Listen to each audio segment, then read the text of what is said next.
Hello to especially you, Pastor at Nine.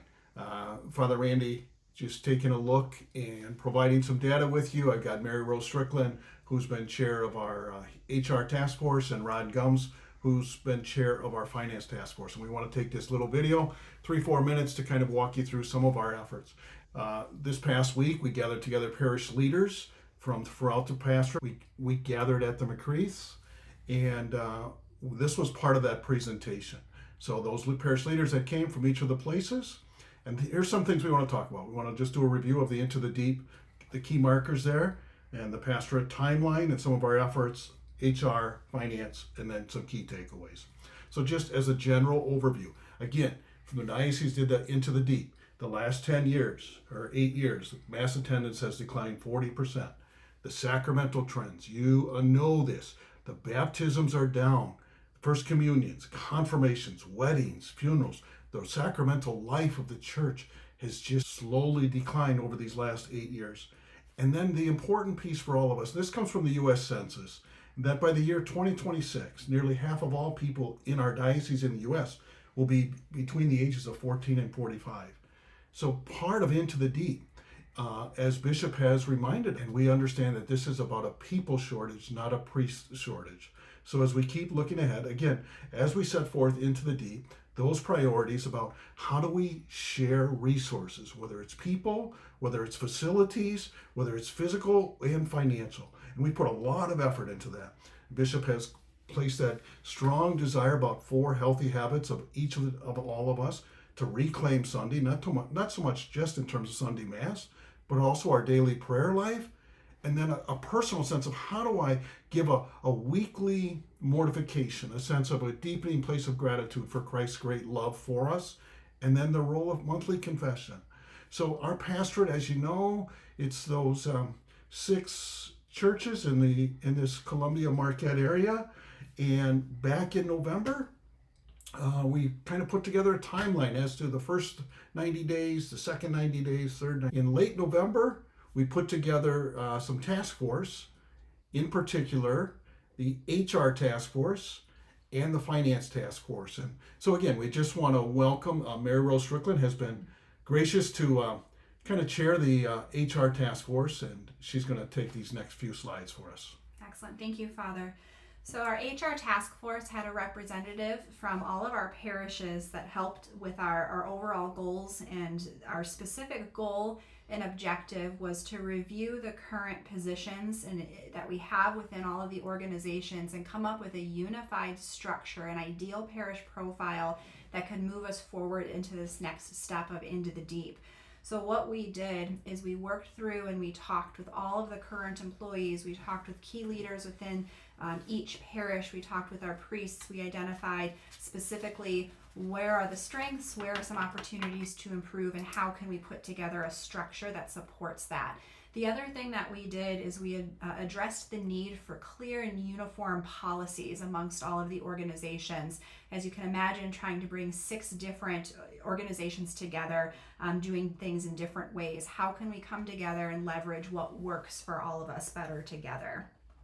With that, we presented this organizational structure. So with this organizational structure, what it does is it maintains local feet on the ground support for each individual parish, specifically with the faith formation and with the administration, but then it leverages tasks where we can look at how can we bring key areas like liturgy, like youth ministry, pastoral care together to help support the entire pastorate.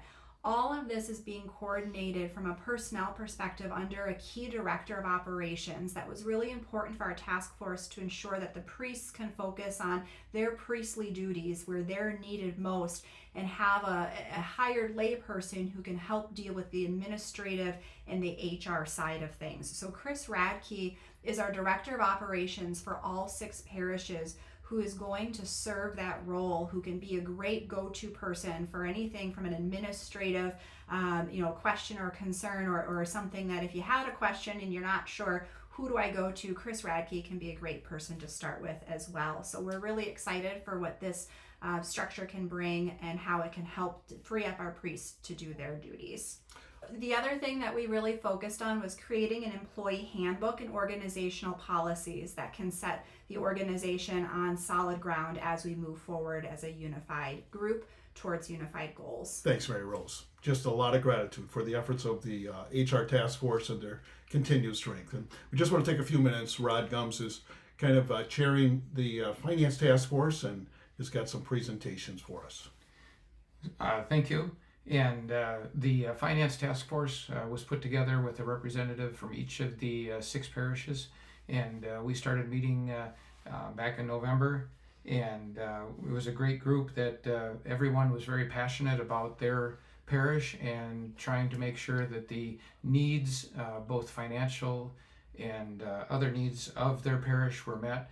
And the financial position of all the parishes is very strong, and we should be thankful for that. And each parish is very vibrant, and we would like to do what we can to continue that momentum.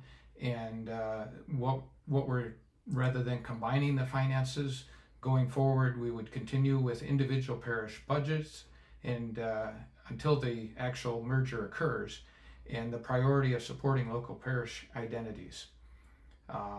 There are some shared costs with administration, and the task force put together a breakdown of prorating the costs, and you can see there the breakdown as presented on the slide. And then I'll turn it back over to Father Randy. Yeah, and just to piggyback on that, the diocese has put a pause on the merger. We initially all thought it would be July 1st. By March of 24, it was clear that it was going to be an extended time. So we just wait until the diocese gives us that next directive as to where we go. But it could be well beyond 6 months. We're just optimistic and pressing forward, uniting together. These next few slides are truly about the health and the vibrancy and the fiber.